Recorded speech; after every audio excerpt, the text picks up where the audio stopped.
kita kembali bersama mentadabburi, menteladani perjalanan Nabi Yusuf alaihissalam yang Allah Subhanahu wa taala berikan di dalam kitab Al-Qur'an. Terakhir pada pertemuan sebelumnya kita sampai kepada pengungkapan jati diri Nabi Yusuf alaihissalam kepada saudara-saudaranya. Bagaimana cara Nabi Yusuf alaihissalam mengungkapkan jati dirinya kepada saudara-saudaranya, yaitu atas petunjuk Allah Subhanahu wa taala.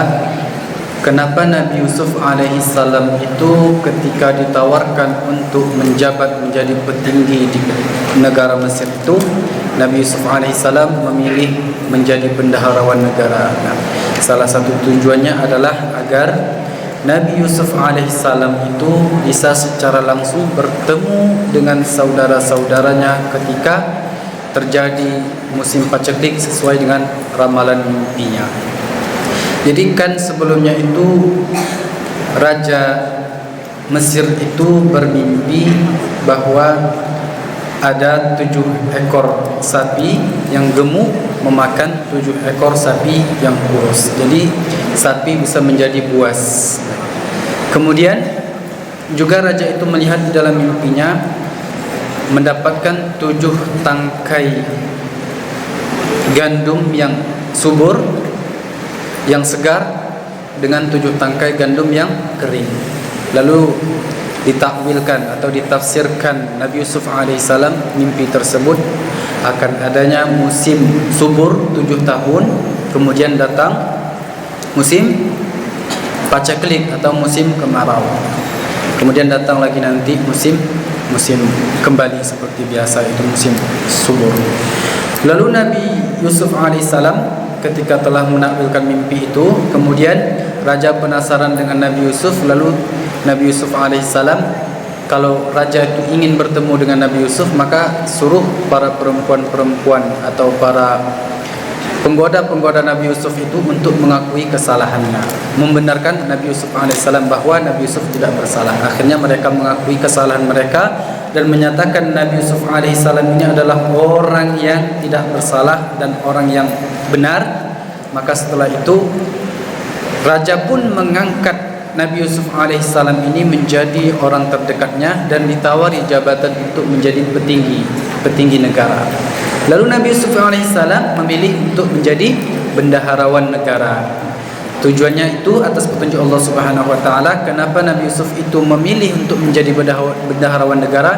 Agar dia bisa bertemu langsung dengan saudara-saudaranya di saat ramalan atau tafsiran mimpinya itu menjadi nyata, yaitu pada musim paceklik. Dan ternyata memang benar, ketika bertahun-tahun lamanya akhirnya musim paceklik itu tiba. Musim paceklik itu adalah musim kemarau panjang yang mematikan semua tanaman, yang menguruskan semua hewan-hewan, kekurangan air, kering dahaga semuanya. Lalu tempat yang diduduki Nabi Yusuf alaihissalam ini menjadi pusat atau sentral bagi orang-orang yang ingin membutuhkan pangan. Lalu masing-masing datanglah dari masing-masing kota, penjuru, dan bahkan luar negara Mesir pun mendatangi negara Mesir untuk ditukarkan barang-barang mereka dengan pangan yang mereka butuhkan. Dan tiba akhirnya giliran saudara-saudara Nabi Yusuf, yaitu saudaranya yang bersepuluh, mendatangi dan menceritakan keadaan mereka.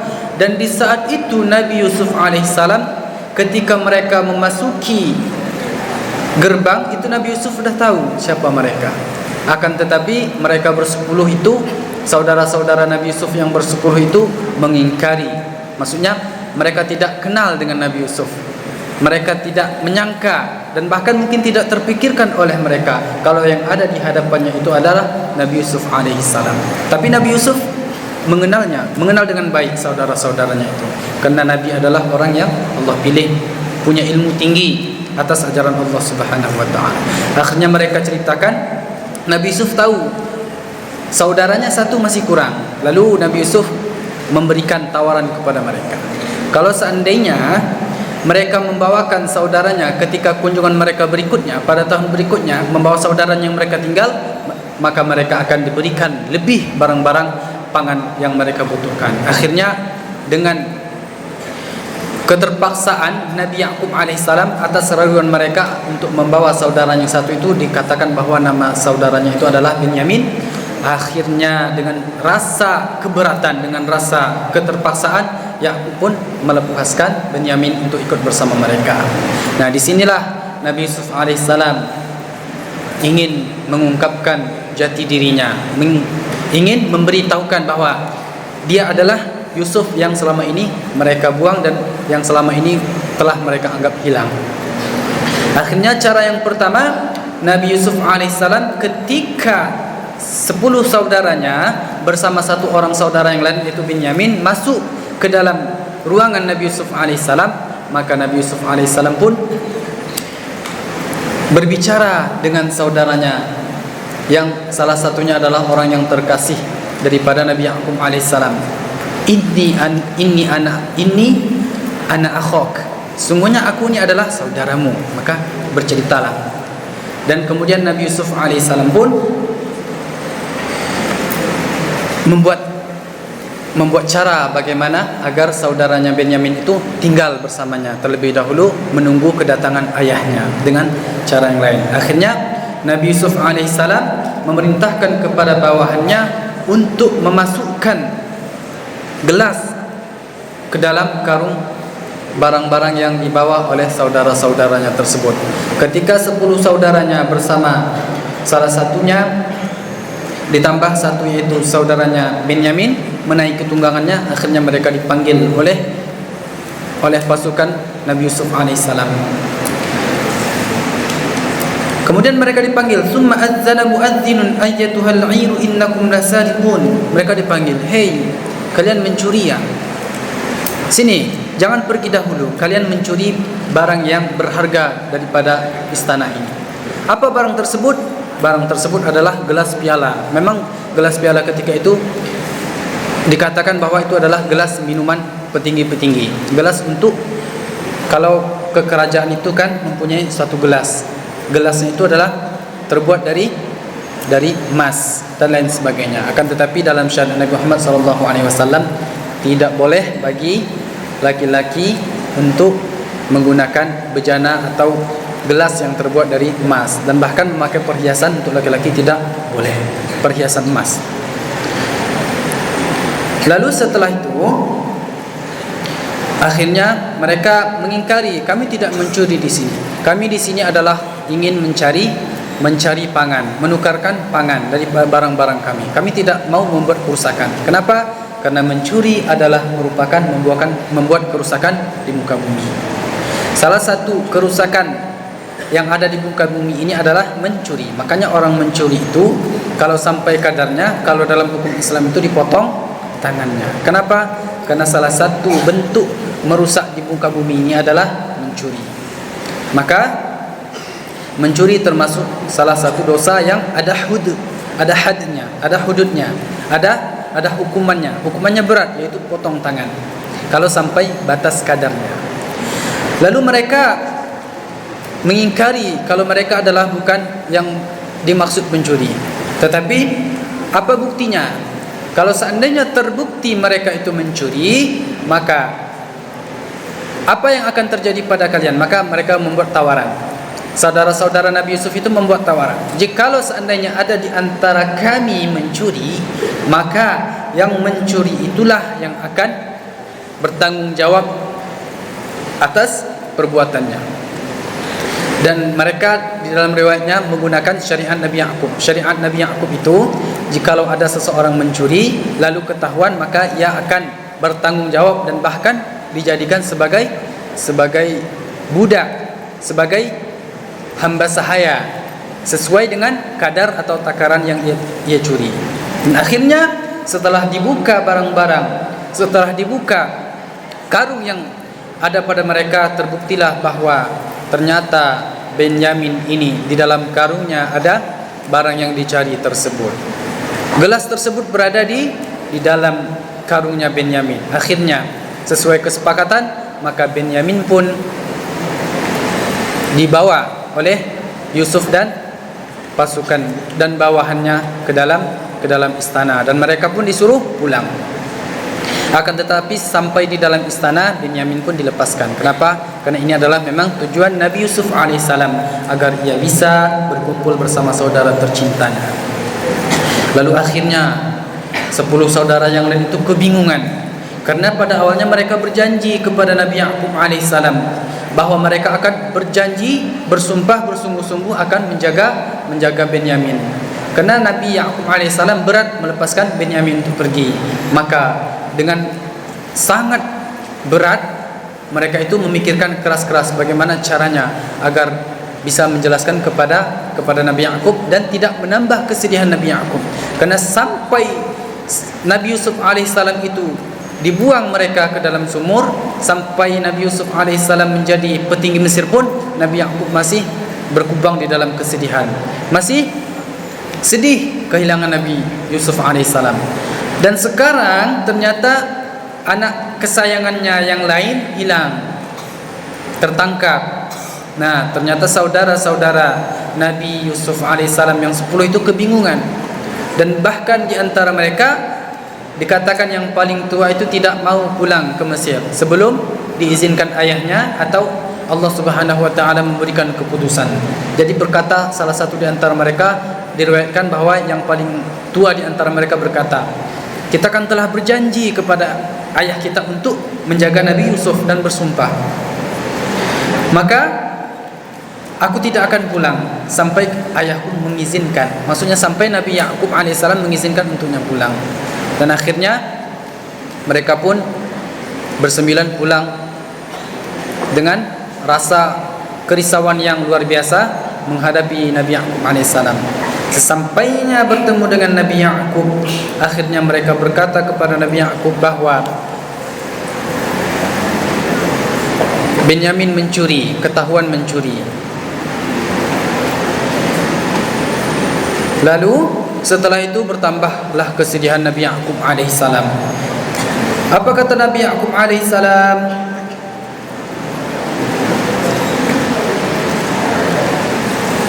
Qala innama ashku bathi wa huzni ila Allah wa a'lamu min Allah ma la ta'lamun. Maka Nabi Ya'qub berkata, hanya kepada Allah lah aku bisa mengeluh kesahkan kesedihanku ini. Kenapa? Karena bertubi-tubi kesedihan kehilangan Nabi Yusuf alaihissalam belum selesai. Sekarang ternyata kehilangan anaknya satu lagi. Dan Nabi Ya'qub alaihissalam ketika itu sudah tua renta. Lalu 9 saudaranya yang tadi yang pulang merayu Nabi Ya'qub alaihissalam agar Nabi Ya'qub alaihissalam tidak bersedih lagi. Karena Nabi Ya'qub alaihissalam ini kesedihannya sampai bahkan dikatakan mereka berkata kepada Nabi Ya'qub alaihissalam, "Jangan bersedih ayahanda. Kalau seandainya bersedih maka nanti engkau akan binasa." Dan bahkan mereka mengatakan ayahnya akan binasa. Maksudnya betapa kesedihannya tersebut membuat Nabi Ya'qub sampai sakit. Dan bahkan Nabi Ya'qub alaihissalam itu buta karena seringnya enggak bisa melihat, karena seringnya menangisi Nabi Yusuf alaihissalam. Akhirnya setelah itu Nabi Ya'qub alaihissalam mengadukan kesedihannya kepada Allah Subhanahu wa taala dan berkata, "Innama ashku bathi wa huzni ila Allah." Sesungguhnya aku mengadu kepada Allah, mengeluh kesahkan kepada Allah Subhanahu wa taala dan bertawakal kepada Allah Subhanahu wa taala. Akan tetapi di dalam hati kecil Nabi Ya'qub alaihissalam masih terdapat rasa optimis akan bertemu dengan kedua anaknya. Ia yakin bahwa Nabi Yusuf dan anaknya itu akan bisa bertemu dengannya.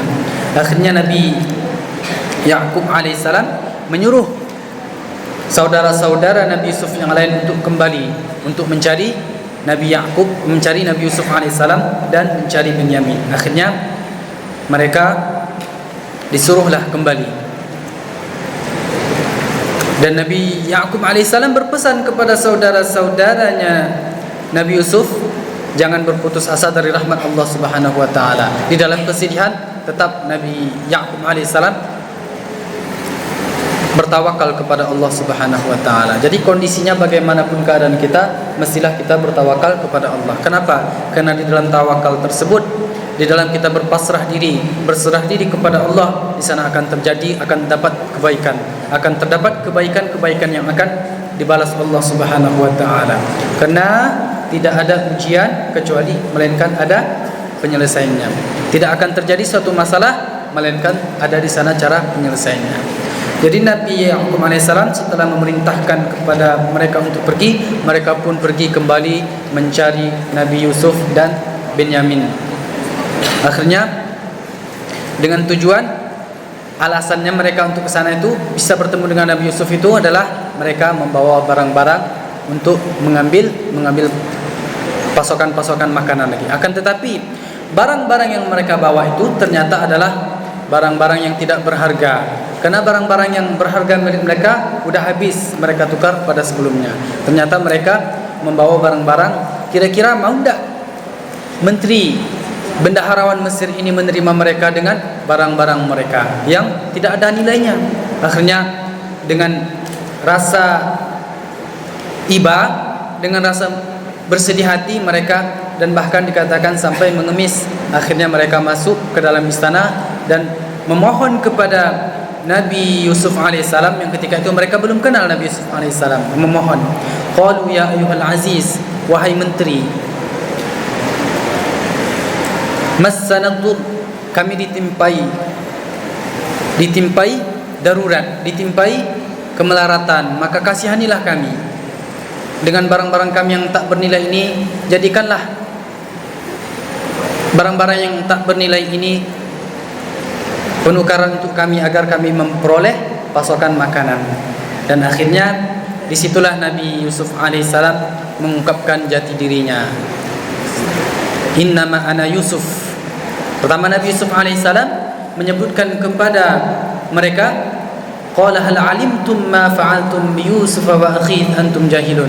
Kalian tahu enggak apa yang kalian lakukan kepada Nabi Yusuf dan saudaranya sebelum ini?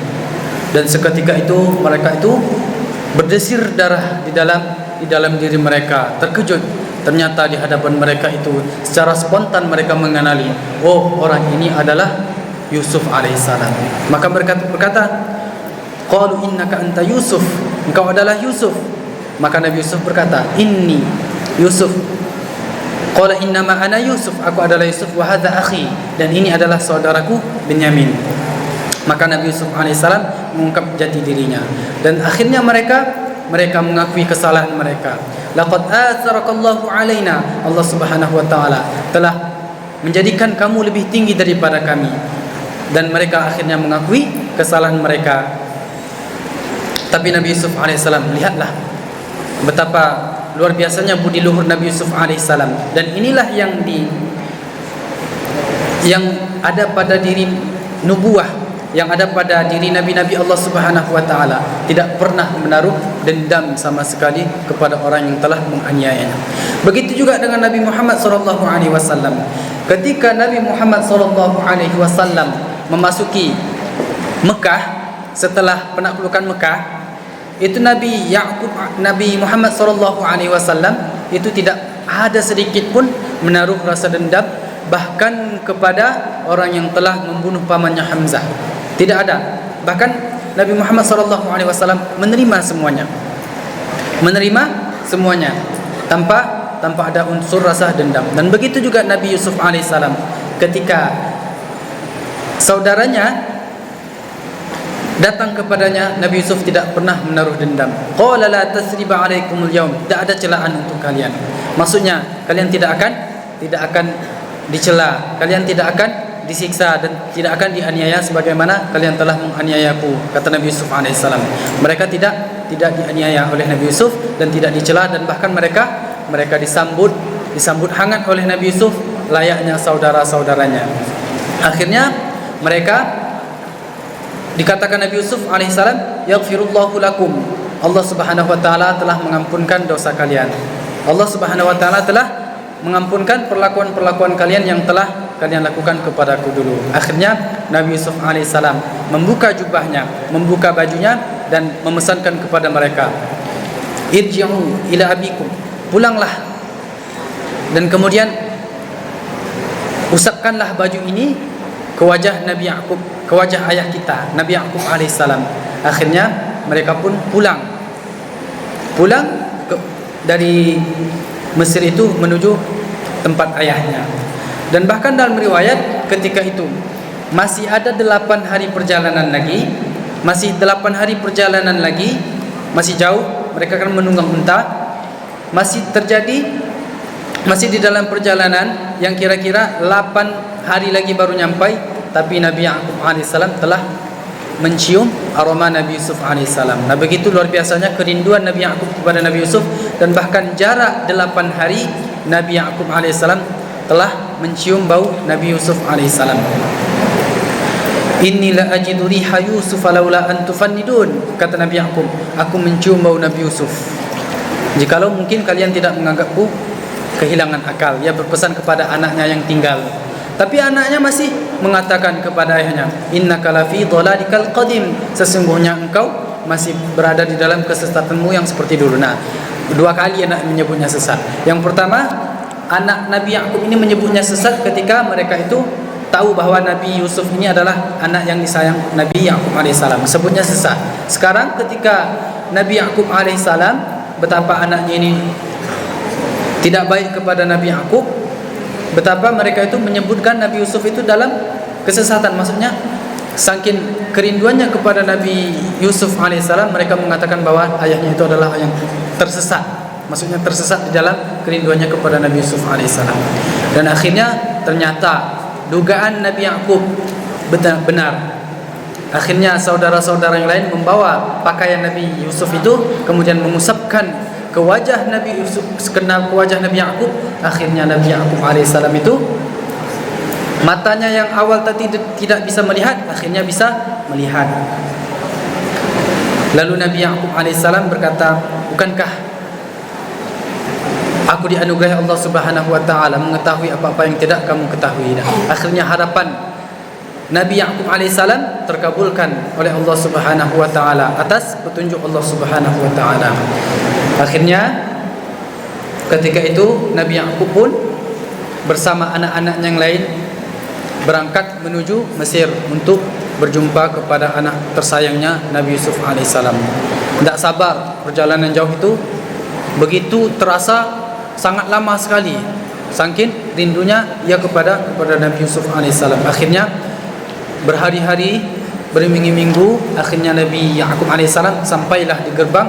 Ternyata di gerbang itu, di gerbang istana, Nabi Yusuf alaihissalam telah menantikan ayahnya, dan akhirnya terjadilah pertemuan antara ayah dan anak yang selama ini bertahun-tahun lamanya terpisahkan. Akhirnya Nabi Yusuf alaihissalam mengatakan kepada ayahnya, udkhulu Misra insyaallahu aminin, masuklah ke dalam Mesir, insyaallah menjadi aman.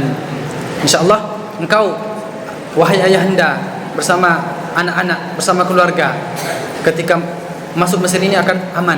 Kenapa? Karena Nabi Yusuf menduduki posisi yang tinggi ketika itu. Akhirnya falamma dakhalu ala Yusuf awa ilaihi abayhi wa qala dukhulu Misra insyaallahu aminin wa rafa'a abawhi 'ala al-'arsy. Kemudian Yusuf alaihissalam mengangkat ayahnya, menaruhkan ayahnya, menempatkan ayahnya ke singgasana. Dan akhirnya setelah itu Nabi Ya'qub, ibunya beserta 11 saudaranya itu bersujud kepada Nabi Yusuf alaihissalam. Nah, ini memang terjadi ketika di syariat Nabi Yusuf alaihissalam boleh sujud kepada orang yang dikagumi, orang yang dimuliakan. Tetapi sampai kepada Nabi Muhammad sallallahu alaihi wasallam tidak boleh sujud kepada orang. Yang boleh itu sujud kepada Allah. Tidak boleh kita sujud kepada orang. Tidak boleh sujud kepada makhluk. Dan itu sangat dilarang oleh Nabi Muhammad sallallahu alaihi wasallam. Dan bahkan kata Nabi Muhammad sallallahu alaihi wasallam, jikalau memanglah umatku ini boleh sujud, kepada siapa orang itu boleh sujud? Yaitu maka seorang istri seharusnya lebih berhak sujud kepada suaminya. Akan tetapi di dalam syariat Nabi Muhammad tidak boleh sujud kepada makhluk. Yang boleh sujud itu hanya kepada Allah Subhanahu wa taala. Lalu setelah itu ramalan Nabi Yusuf alaihissalam ketika kecil itu ternyata terwujudkan. Apa mimpi Nabi Yusuf ketika kecil itu? Ada 1 bulan, matahari dan 11 bintang yang bersujud kepadanya. Ternyata bulan itu adalah ibunya, matahari itu adalah ayahnya, dan 11 bintang itu adalah saudara-saudaranya yang lain, bersujud kepadanya. Akhirnya setelah itu mereka akhirnya tinggallah di istana bersama Nabi Yusuf alaihissalam, dan disitulah Nabi Yusuf alaihissalam tak henti-hentinya bersyukur kepada Allah. Rabbi qad ataitani minal mulk, ya Allah, Engkau telah memberikan kepadaku kedudukan yang tinggi. Kemudian Engkau telah mengajarkan kepadaku takwil mimpi. Lalu Nabi Yusuf alaihissalam di dalam hidupnya tak pernah berhenti berdoa. Tawaffani muslimah wa alhiqni bis salihin. Dia tak pernah berhenti berdoa untuk agar diwafatkan dalam keadaan Islam. Nabi Yusuf tidak pernah berhenti agar yaitu meninggal dalam keadaan ia menyaksikan bahwa Allah Subhanahu wa taala adalah Tuhannya. Nah, maka akhirnya Nabi Yusuf dari buah kesabaran, dari ujian-ujian demi ujian yang dialaminya, menghasilkan kepadanya suatu kebahagiaan yang luar biasa, yang selama ini Nabi Yusuf alaihissalam hidupnya tersiksa mulai dari kecil sampai besar dan bahkan di penjara. Akhirnya Nabi Yusuf kembali bersenang-senang bersama keluarganya dengan gelimangan kemewahan di istana akibat dari kesabaran Nabi Yusuf alaihissalam. Maka bisalah kita ambil pelajaran dari kisah Nabi Yusuf ini bahwa di dalam segala sesuatu itu dibutuhkan kesabaran yang luar biasa. Kesabaran adalah kunci daripada keberhasilan. Kesabaran, ketakwaan adalah kunci daripada kesuksesan. Maka Nabi Yusuf itu ketika bertemu saudaranya, Nabi Yusuf mengatakan, innahu may yattaqi wa yasbir fa innallaha la yudhi'u ajral muhsinin. Sesungguhnya Nabi Yusuf mengajarkan dua kepada saudara-saudaranya. Innahu may yattaqi, sesungguhnya orang yang pertama itu bertakwa. Nah, di saat bertakwa, disitulah Allah Subhanahu wa taala tidak akan pernah menyia-nyiakan kebaikan daripada ketakwaan tersebut. Makanya banyak ayat tentang takwa ini. Wa may yattaqillah yaj'al lahu min amrihi yusra. Siapa yang bertakwa, maka segala urusannya dipermudah. Wa may yattaqillah yaj'al lahu makhraja. Siapa yang bertakwa, maka akan ada jalan keluar. Siapa yang bertakwa, maka akan mendapatkan kemenangan dan lain sebagainya. Karena ketakwaan ini adalah inti daripada hidup kita. Ketakwaan ini adalah intisari daripada hidup kita, ini adalah ketakwaan kepada Allah Subhanahu wa taala. Terus yang kedua, Nabi Yusuf mengajarkan kepada saudaranya wa yasbir. Maka takwa dan sabar ini tak boleh dipisahkan. Untuk kita bisa bertakwa, maka kita harus sabar. Innahu may yattaqi wa yasbir. Kalau orang itu bertakwa, kalau orang itu bersabar, fa innallaha la yudhi'u ajral muhsinin. Allah Subhanahu wa taala tidak akan pernah menyia-nyiakan orang-orang yang baik. Orang-orang yang baik itu adalah orang-orang yang bertakwa, kemudian orang-orang yang sabar dalam ketakwaannya. Maka betapa banyak ayat takwa, ayat-ayat yang berkenaan dengan takwa yang Allah Subhanahu wa taala paparkan di dalam Al-Qur'an.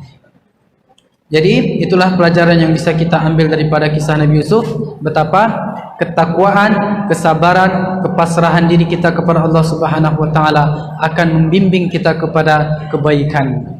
Andai kata Nabi Yusuf alaihissalam itu tidak sabar, maka ia tidak akan bisa menduduki posisi yang termulia. Andai Nabi Yusuf alaihissalam itu tidak bertakwa kepada Allah, maka ia tidak akan bisa menduduki posisi tersebut. Ternyata hikmah kenapa ia dicampakkan di dalam sumur, kemudian dikutip oleh pedagang, lalu dijual sebagai hamba sahaya di Mesir, itu tujuannya adalah skenario Allah Subhanahu wa taala agar Nabi Yusuf ini menjadi orang yang besar suatu saat nanti. Itu ternyata di balik kesusahan, Allah Subhanahu wa taala senantiasa menyelipkan kebaikan-kebaikan. Di setiap ujian Allah Subhanahu wa taala selipkan di situ kebaikan-kebaikan daripada hasil kesabaran menghadapi ujian tersebut. Akhirnya inilah yang bisa kita teladani daripada kisah Nabi Yusuf. Pelajaran yang berharga yang bisa kita dapati dari kisah Nabi Yusuf adalah bertakwa dan bersabar di dalam menghadapi ujian demi ujian. Mudah-mudahan daripada kisah Nabi Yusuf ini bisa menambahkan ketakwaan kita, bisa menambahkan kesabaran kita, sehingga kita menjadi orang-orang yang dipilih Allah Subhanahu wa taala, yang meraih kesuksesan dan keberkahan dari Allah Subhanahu wa taala berkat buah daripada ketakwaan, berkat buah daripada kesabaran yang kita lakukan di dalam menjalani perintah-perintah Allah, menjalani ujian-ujian yang Allah berikan kepada kita. Allahumma amin. Subhanakallahumma wa bihamdika asyhadu an la ilaha illa anta astaghfiruka wa atubu ilaik. Assalamualaikum warahmatullahi wabarakatuh.